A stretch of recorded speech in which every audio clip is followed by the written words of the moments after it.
All right, ladies and gentlemen, can a couple of ordinary people basically save the world? Well, it's all in a new thriller, suspense thriller, and the book is called The Book of Zev, and it's written by professor at NYU, Marilyn Ida Horowitz. Hello. Hi, thanks for having me on. Thanks Steve. for coming on. This is a great book. This is a unfortunately, it's a story that at least the bad outcome, if it had happened, or if it happens, I'm not going to give anything away, but it is unfortunately realistic enough to grab everyone's attention and say, you know, root for the very normal, real people who are fighting to save the United Nations from blowing up, etc. Yes, that's very true.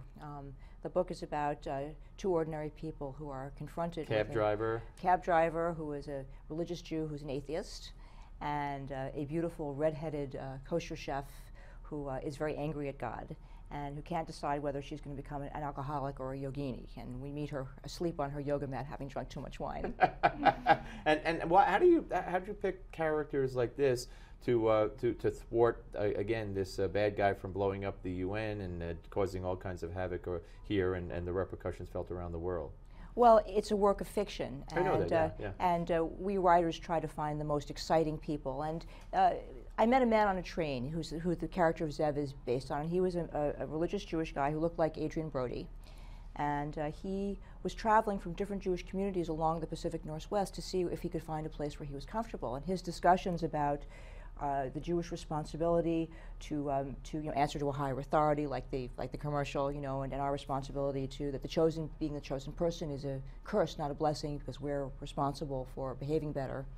And it just got me started. And Sarah, once you start going, people kind of show up. It's like a cocktail party. Right. Now, you have very strong feelings about Israel. Part of the book is not only that this Middle Eastern dignitary was going to blow up the United Nations, but also that a nuclear bomb would be launched against the state of Israel. Correct. And unfortunately, we live in a time now where we have a regime in Iran that constantly threatens to do it. Yes. And a president of the United States who keeps reaching out to these people and calling them our friends and making deals with them, and at the same time slapping Israel. I mean, it's almost a fiction book, right? You would hope. Sure. You never know, whether you're watching, TV or a television series, right?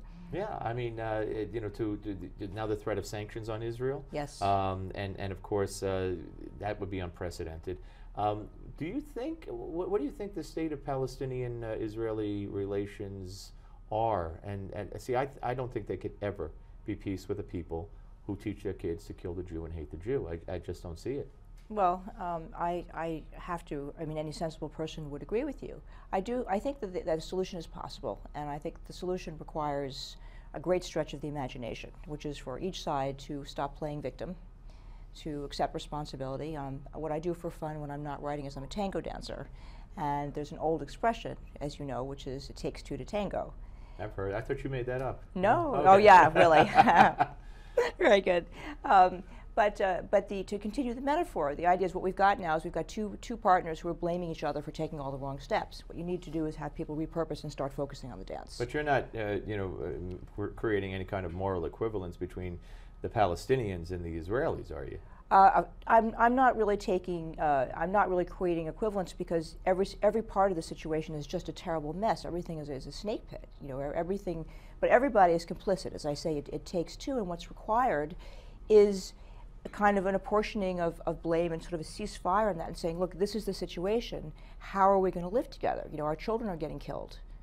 I mean, that should be the focal point. Is how do we? Israel's children are getting killed by terrorists who come in and attack civilians on purpose, and the Palestinian children are getting killed in retaliation of an act in a war. Yes. So I mean that's the difference. And if you watch Palestinian media, or they use Mickey Mouse to say "kill the Jew, take Jerusalem with your blood." I just don't see how, as long as they do that, I think it was Golda Meir who said, when the Palestinians start loving their children more than they hate the Jews, then there'll be peace. But I just don't see it.